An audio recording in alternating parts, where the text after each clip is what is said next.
All right, KY, you good? Yep. All right, let's start with Clay Hall and Steve Hellwagon on deck. Clay. Yes, sir. Kyle, do you feel like you or the team, the coaches, are managing your workload? Are you kind of where you should be? Would you like to be more active, play more, or as you manage your situation, what do you think there? Yeah, no, I think we're going about it the right way. With practices every day. Especially like with the whole team. We're doing what we need to get our bodies right throughout this stretch of games and stuff like that. So yeah. Thank you. All right, we'll go Steve Hellwagon with Griffin Strom on deck. Steve. Hey, Kyle, you guys played Wisconsin once already, and getting into that part now where you're starting to have some replay games. I think your next 3 Big Ten games are all teams you've already played. You've been through this 4 years now. Just what happens the second time around, or even the third time around, like you had in the tournament? What changes, just in a general sense? And then, secondly, what do you see out of them? They haven't lost a game since they lost to you guys. Yeah, I would say what changes is just kind of like attention to detail. You're going to know more about the team the second time you play them, especially as you've seen them play a few more times. Their prep for us is going to be more detailed. They're going to have a better plan against us, as we're hoping to have a better plan against them as well. And like you said, they're playing really well right now. 4-1 Big Ten. So, we're excited for this game. They're a really good team, and that we know they're going to be ready to play. So we're going to do our best to be ready as well. You're an older guy on the team. Do you have to explain to the younger guys, first of all, about going to the Kohl Center? Very tough place to play, although I think you've won a game there. And then secondly, not to take it real seriously, that the first game kind of got away from them. It was an 18-point game, and they're a much better team than that. Sometimes human nature with the younger players, they may not take that seriously. I don't know. What do you say to those young guys about those two things? Yeah, kind of with each game, we try to relay to the younger guys, when we're on the road, even home games, but especially on the road, going to a place like Wisconsin, it's tough to play on the road. It's going to be loud. They're going to have a lot of energy there. They play well at home. So those are definitely things, we relay to the young guys, so they know. And I think our young guys, are getting much more mature, and, they understand that, they're playing well. So, we kind of try to leave that message with them, but I think they're doing a great job handling that, when we go on the road. Thank you. Griffin, you're up with Colin on deck. Griffin Strom. Hey, Kyle. So, you've obviously been coming off the bench, this season, but you got back in the starting lineup the other day. And I'm just wondering, did that change anything for you, or what's your preference in that regard? And, do you prefer to, get going right away? And how does that, change the way you approach things? Yeah, I don't think it really changed much for me. I try to keep the same approach every game, although, starting the games right off the jump, you got to be ready. You don't really have time to watch the game, feel it out at all, stuff like that. But no preference on my end. If coach calls my number, wants me to start, I'm going to be ready. But, in terms for me, it's just whenever coach needs me, I'm going to be ready to play.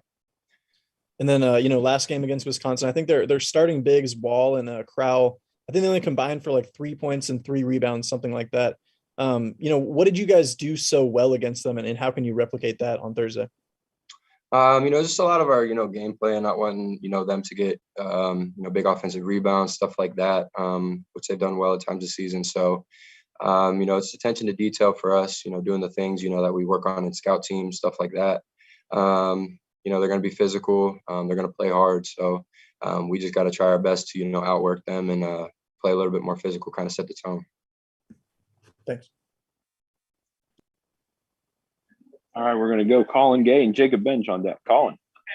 Hey, Kyle. I was just curious. You said the attention to detail with what, like heading into the second game is a little bit different.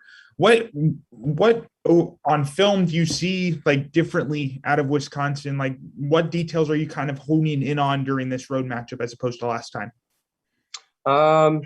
So we could talk specifics, but I would just say like, learning more about them, through this last stretch they've had.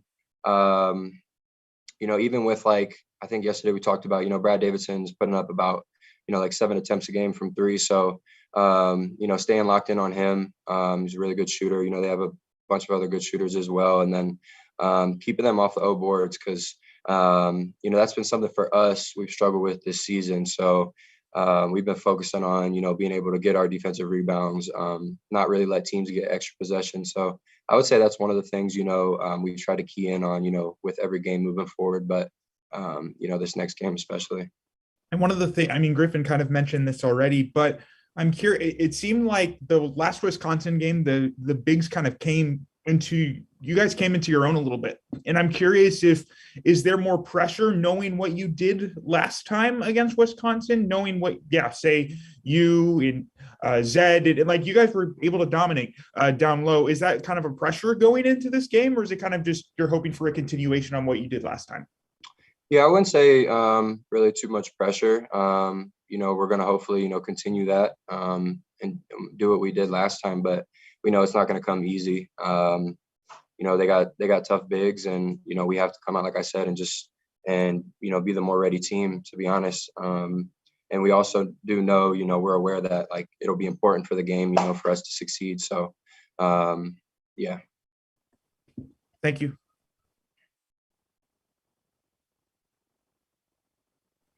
Jacob Benj is up with Patrick Murphy on deck. Jacob. Hey, Kyle, I was curious about the 3-week layoff your team went through in December, and with you missing the game at Nebraska, just how do you feel you and the team have handled the protocols in place this season to kind of combat the virus, just compared to last season and whatnot? Yeah, I mean, I think we've handled it well. The coaches did a good job, preparing us these last few games. It was kind of a slow process getting back into it.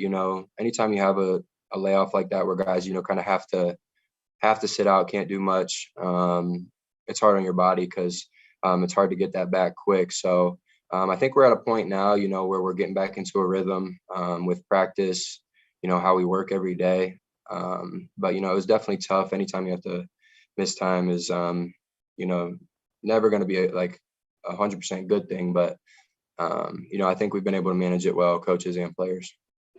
And with, Chris Holtmann's talked a lot about the team's conditioning and getting back into the rhythm of things. Your team's going to play 3 games in 5 days coming up. How do you see the team's conditioning at this point in time? And do you think it'll be a challenge playing that many games in 5 days? Yeah, I mean, I think it'll be a challenge just because, it is a lot of games. They're very competitive, high-level games. But, I think our conditioning is, getting back to a point, where we're going to be comfortable playing again, at the level we want to play. So, just game by game, I think that's just going to get better. So, that starts with us working every day in practice, even today, the day before the game. So we just got to keep putting in that work and building that back up. Cool. Thank you. All right, we're going to go Patrick Murphy and finish up with Adam Gerard. Patrick. Hey, Kyle, Coach Diebler pretty well. I'm curious how you saw him handle things differently, really the whole staff handle things differently without Coach Holtmann, Coach Peden last game, and even in the build-up to that game. Yeah, I mean, he was incredible. Coach Dieb, he's an awesome dude, awesome coach. He knows his stuff. So, we still had Coach Holtmann and Coach Pito, roped in on stuff and, helping us with prep and stuff like that. But, Diebler was, really able to step up and, get us ready for that game. And I really think he did a good job with that. And I know Coach Peden's kind of your offensive coordinator, for lack of a better term, and you guys have one of your best offensive performances without him there. What do you guys credit to that? And do you need him to sit at home more often to kind of explode offensively? Coach Nettie did a lot, with helping us prepare for, that game offensively. Like I said, Coach Peden was still roped in, but, a lot of it is just, them, getting us ready from before.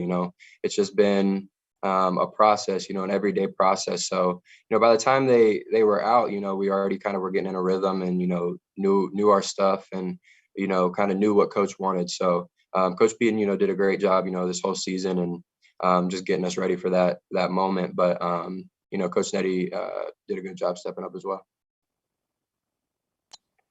And then we'll finish up with Adam Gerard. Go ahead, Adam. Kyle, one of the consistent talking points after that game was that if there was any team that was equipped to handle this situation, it was you guys because of your veteran leadership and experience. And all the coaches have spoken about the captains and how important they were. Where do you think you are in this building of a program here at Ohio State since you've been here, that you're capable of taking on something like that? And you're one of the guys that helps make it run. Because I've got to think back to like when you first got here, a situation like that would not have gone as well as it did for you guys. What is it about where this program is starting to get that you feel like you were able to take on a role and make that run even in such weird circumstances? Yeah, I mean, just year after year, I think I've been able to, something I focus on is just trying to build my leadership role. The guys, I believe they trust in our captains, the leaders on this team that, we can lead them and, lead by example, and explain to them, the experiences we've had, kind of how things would go. So, just year after year, I think I've been able to, build that leadership role with this team. And that's credited to, coaches as well, getting us ready for that. And, all the experiences as well we've been through. I've been through a lot here. This is my 5th year. So just, you've seen a lot. You've been through a lot of situations, all that, can kind of prepare you for something like that, to just be ready to go out and play. Because at the end of the day, coaches, are going to do everything in their power to get us ready. And then when it comes to game time, we got to be ready to play and put it all on the line. So. And you talked about having to take care of the glass against Wisconsin. And you talked about some of the rebounding issues you guys have had lately. When you give up offensive rebounds and when teams get a second possession or an extended possession, what sort of keys do you guys immediately have when you're scrambling and trying to get back into a defensive set or a defensive plan? What are the important things that you try to do when they get an offensive rebound and a possession continues? Yeah, I mean, so when it gets to that point, it's just something about basketball. When you give up an offensive rebound, there's always, there's going to be some type of play that happens. But, for us, it's just to continue playing. We don't want to stop the play just because, we give up an offensive rebound. We want to get back into our position, scramble out, find a defender, or find a guy to defend. But, for us, we got to limit those because, like I said, our numbers haven't been great coming back from that long stretch. We had off, we were kind of leaning in the better direction before our break, and then we came back and they kind of started diminishing a little bit. So in practice, we've been working on situations like that, with defensive rebounding and stuff like that, trying to limit those. But when it comes to them getting offensive rebound, just to keep playing, that stuff's going to happen in a basketball game. We're playing against high level competition, a lot of athletes. So just to keep playing, not let it get to you. Thanks, Kyle. Thanks, Kyle. Appreciate it. Thank you, guys. Do you know Davison? I Since you guys been playing against each other. played against him a little bit in AAU.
All right, Gary, can you hear me?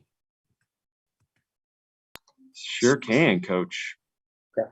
All right, let me see here. Luke, we're going to spotlight that for everyone. Hit record. All right.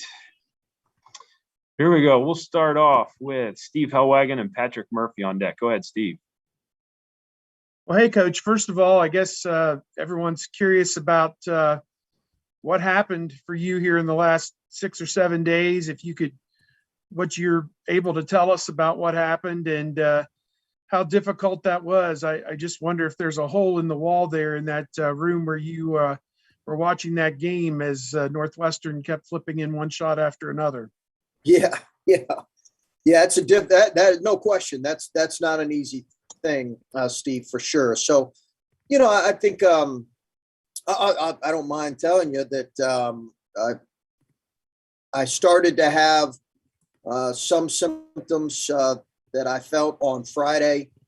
Took a test, nothing after practice, just to make sure. Then Saturday, woke up with a fever and tested positive. And, so we were able to do practice, just put practice together on Saturday, met with the staff virtually. I wanted to do a PCR to confirm. Ryan Peden had told me earlier that morning that he had tested positive. So, we met as a staff, put the game plan together, organized what the next day was going to look like. So you're still really involved, obviously, in the day-to-day, really all the way leading up until tip. Met with the team virtually before, did our normal personnel reminders with the team, and then had the staff go through their things. And I thought Jake and Ryan and Tony did a tremendous job, and the support staff did a good job pitching in for that 24-hour period for sure. Mm-hmm. Regarding Wisconsin, you've already played them one time. You're getting into that stretch where you're starting to do replays. They haven't lost a game since they lost to you guys on December 11. And it seemed in that game that it was Davis that kind of held them up and held them in it. I assume from your standpoint, they're getting more contributions from more people. What are you seeing out of them? I guess these last 5 or 6 games that have been, they've been on a bit of a run here. They really have, Steve. It might have been as well as we played all year. I think you could certainly put that game up there with maybe the Duke and the Seton Hall games in terms of how well we played. We have a really tough stretch here of next couple of days because we have a Wisconsin team followed by a Penn State team. And you could certainly argue that those are 2 of the hotter teams in the league right now. Penn State's won 3 of their last 4. They almost beat Purdue at home, or else they would have won 4 out of 4.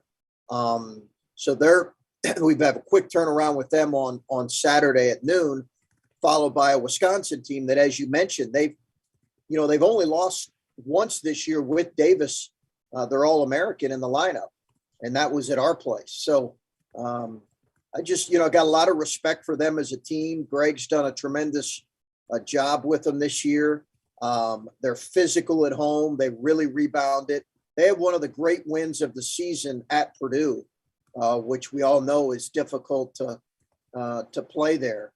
And obviously you have Davis, who's emerged as a lottery pick, but they have other guys. But it does really begin and end with Davis and Davison for those guys. They've had a tremendous season thus far for sure. It's going to be as big a challenge as we played all year.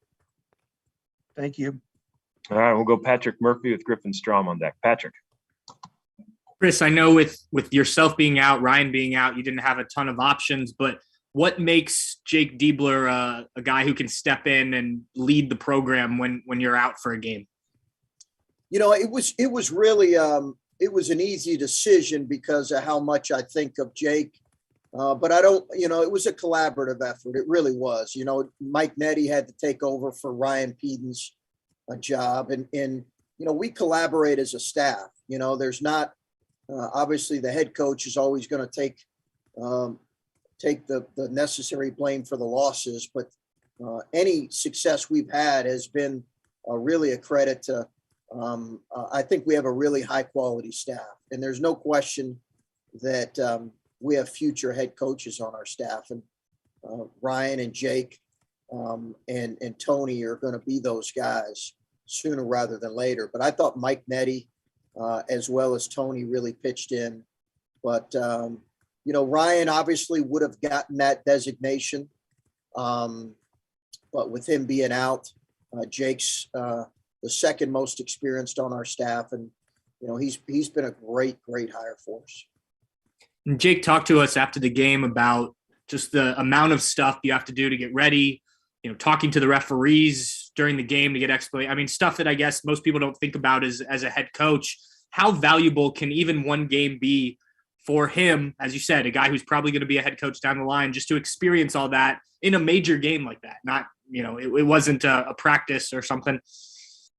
I think it really helps. It helps him, to have a fuller picture of kind of what all, I've always felt like in coaching, if you can, most every assistant wants to be the head coach or wants to be a head coach at some point, and they all understand that that's hopefully within their goals. But I've always felt like if throughout your early coaching career, if you could do every job from director of basketball operations or director of football operations to assistant coach to recruiting coordinator, it really allows you to see, when you become a head coach, to see the job for what it is.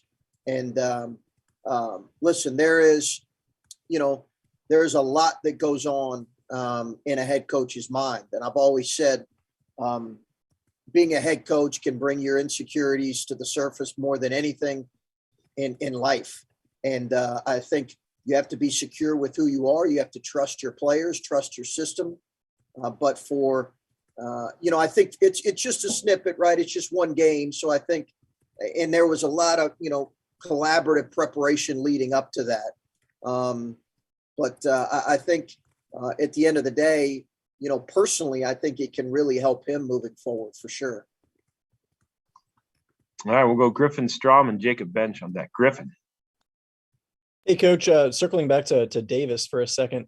Last time against you guys, he had 24 points and shot 50%, but he also went 2 for 7 from 3, and I don't even think he shot a free throw. So I'm just wondering, what did you like about the way you guys defended him, and what you think you can do better as well, perhaps?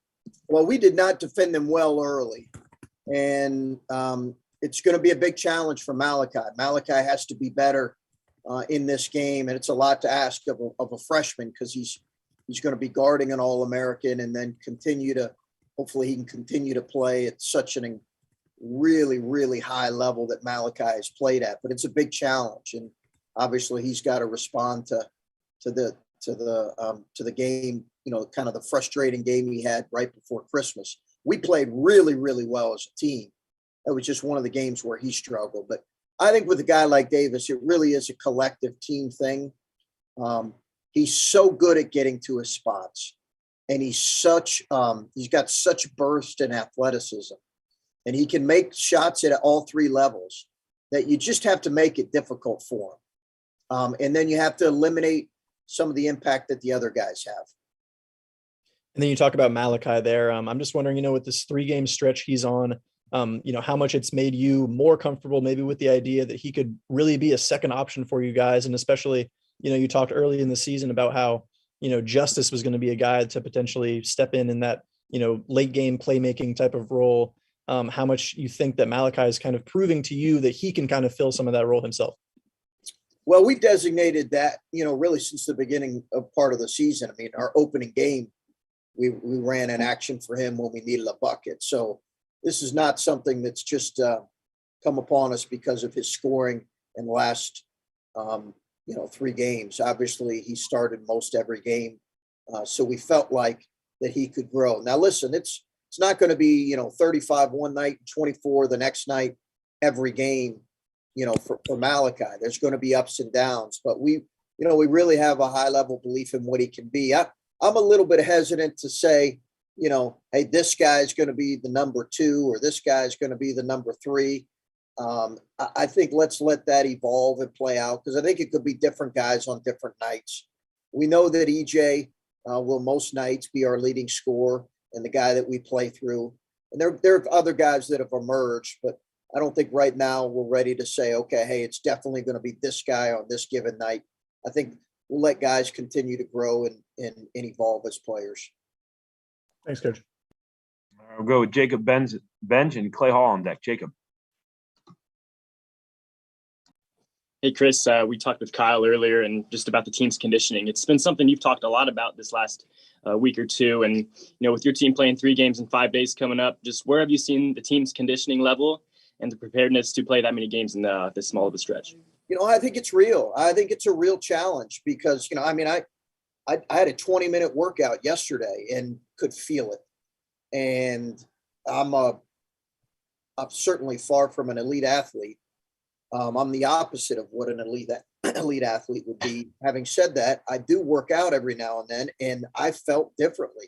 So I think it is a challenge coming those guys that came off the pause and that were not able to do anything, and that also, you know, had COVID. And you know, we've tried to keep that relatively in-house, but you could probably speculate. So I think it is a challenge for us as a team collectively and individually. We're not there yet, but I think we're a little closer. And just from a bigger picture point of view, with students returning to campus this week with the start of the spring semester, you know, they see concessions are closed at games. They saw that you tested positive. I guess if you had a message to tell the students to, as they continue to test and combat the pandemic themselves, just maybe what would that be for the campus community? You know, I think just continue to follow the protocols that the university has in place. You know, it has went through our team, but everybody's been fine. We've had we've had really limited symptoms. Now we're fully vaccinated as a team, but I believe every student is as well. I have my booster as well. I think just continue to follow the protocols. I think we all agree right now, or at least most of us do, that we're going to have to continue to live with this. And as much as we can do to mitigate it, let's do that. But I'm really glad that we have fans, that our students showed up last game, that they're going to hopefully show up at noon on Saturday, because we desperately need them. We desperately need our fans. And I don't anticipate, we'll see what the numbers are like, but hopefully, you know, the concessions will open up here at some point before the season ends. Cool. Thank you. Next up, Clay Hall and Colin Gay on that. Clay. Chris, one favor, could you tilt your device so you're a little bit further up in the screen, because I don't want to cover up your face on television with that name. Perfect. Thank you. Sure. Don't want to violate your HIPAA rights, but how did you conquer COVID? I mean, were there home remedies, chicken soup? How did you come around to it? If you could share that. Yeah, Clay, it did not hit me. I did have a slight fever. Now I just recently got my booster. So, I wonder, I know the boosters affected some people, but I had a slight fever. I've had a little bit of trouble sleeping, but that could be, I have trouble sleeping in season anyway.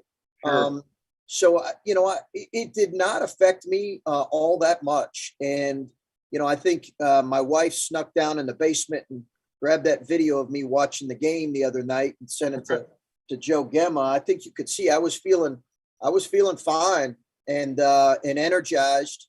But I'm definitely following the protocols of when we can return, and I'll be able to return to the team tomorrow morning. Good to see you. Thanks. Sure thing, Clay. All right, we'll go Colin Gay with Spencer Holbrook on that. Colin. Hey, Chris. The Wisconsin game on December 11th was your bigs were very consistent. I mean, whether it was Zed, whether it was EJ down low getting offensive boards, whether it was Kyle kind of more in a defensive role. And I'm curious about, as you watch film of that game, as you prepare for another battle with Wisconsin, how much do you take in that? Is that encouraging to you? What does that, performance do in terms of your confidence moving into this next game? Well, I think when we've been good, our bigs have been good and physical. And I would say EJ as a forward's been physical, and Zed's been physical. When we've not been good, we've not been very physical. And I thought we had good physicality. We had our poorest defensive rebounding efforts in 4 years against Northwestern. So that in our defense in general needs to get much better. But I thought our physicality on the offensive end was really good. And it needs to continue to be that way because we've been at our best. And like I said, the Wisconsin game here, we were really good on that end. And I know, a starting lineup really doesn't. I mean, you rotate players in and out, whether it's Zed, whether it's Kyle. But I'm curious is that something that you want to continue to see Kyle in the starting lineup, or is it going to be fluid? Or yeah, they play two forwards. Northwestern plays two forwards, so we talked about it as a staff, and I just felt like that was a better matchup. They play two forwards, and then they bring off a big guy off the bench, so that we felt like it'd be a better matchup across the board for our personnel. That's why we did that. Thank you. All right, we'll go Spencer Holbrook, Stephen Means on deck. Spencer.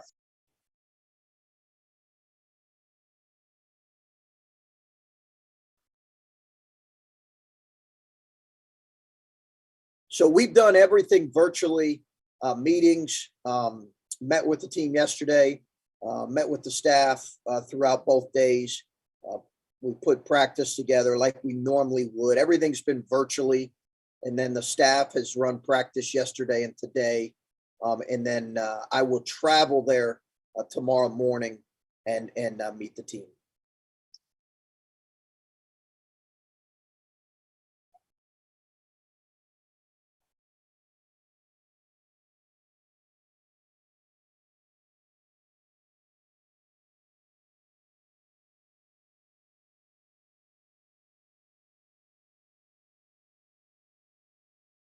Well, it makes me really appreciate good players.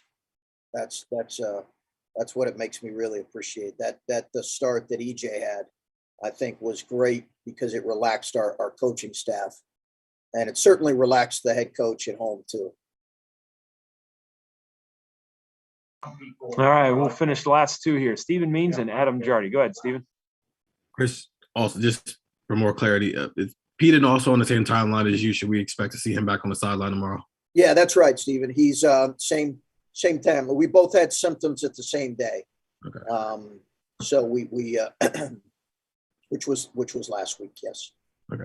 And then just to touch on Malachi again, obviously, I think most people would have expected him to be on this timeline of at this point in the season is when he starts to get comfortable as a scorer at this level, as he kind of figured out where he could get his shots at. I mean, 35 points is not real every single night. 24 points is probably not even real. But what's a realistic expectation for a guy like that as he starts to come into his own here as you get into the meat of the Big Ten schedule? I mean, look around college basketball right now, as you know, Stephen, and everybody on this call knows. I mean, look at people in our league right now.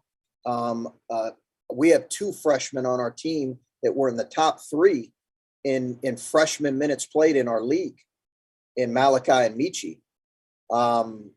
So the fact that just shows you how hard it is to play as a freshman, and then certainly to have some of the numbers, especially on a good team, to have some of those numbers. So I don't anticipate, again, I don't think it's realistic to expect those numbers to continue.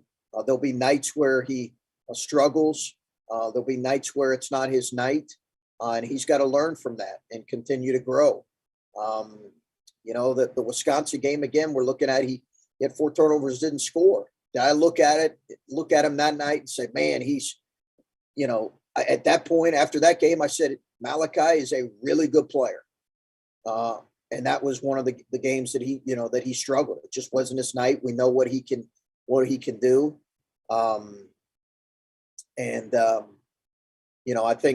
I think we believe in what he can be. All right, and we'll finish up with Adam Jardy. Go ahead, Adam. Chris, there's been a constant theme since the Northwestern game about how the fact that you guys were able to weather this storm is a credit to the leadership that you've built, the upperclassmen that you have. Jake talked about how it was the ultimate credit to what you've been building because the program was able to sustain itself even in your absence. Do you get a feeling for that, or does what you guys went through say something about what you've been trying to build and where you think this program is 5 years into your time here?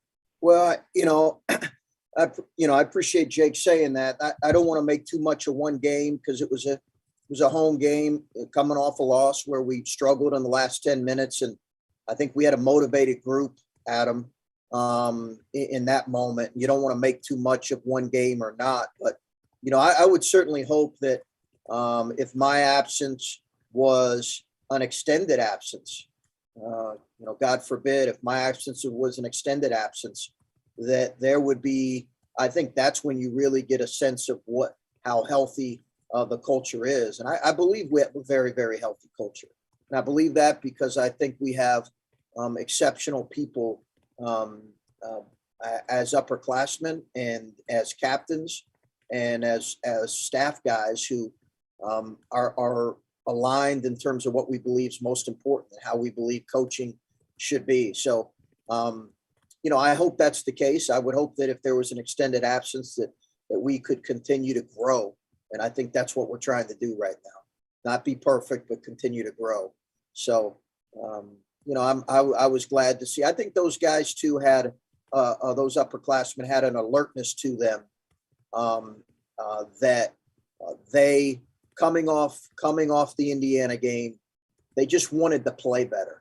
And I think that was, they had a good way about them for sure. And then slightly different topic, but I was asking Kyle about this. You both touched on some of the rebounding issues and trying to cut down on second chance opportunities. He talked a little bit about keys and what you try to do when you're in a scramble situation. But as you've looked at when teams have gotten second chance opportunities, have there been common threads, or can you maybe try to quantify how much better teams shoot when they get a second opportunity against you guys? Oh, it's a great question because I'm sure there are numbers on that. And we've all watched college basketball enough here to know when you give up second chance, it more often results in something, a scramble situation, a wide open look. And I'm telling you, it is almost like every time that thing's going down. And we just have to be better. Again, we had a lot going on Sunday, but to have one of our worst defensive performance or rebounding performances in 4 years, it's a challenge for us. We have to be better in that area. And we've had some really good moments defensively this year, but that wasn't one of our better ones. We were phenomenal offensively that night. So I think our rebounding defensively is at the top. That and just making better decisions with the ball. I think those are our two things that we've talked about these last couple of weeks. We have to get better at. And can you give us any status update on just, I guess, the state of the roster, how full strength you'll be, if there's updates on Seth or Justice? We haven't seen Seth in the last two games. Yeah. So Seth and Justice there's no immediate update on them. They're both continuing to make progress, Adam, and they're doing a little more each time I see him. So Justice has done a little more this week than what he did last week in terms of being active. He's moving around. He's doing some light workouts. So he's getting closer, but we don't expect to have him for Thursday or Saturday at noon. He or Seth. Thank you. All right, Coach. Appreciate it. Thank you. Okay. Thanks, guys.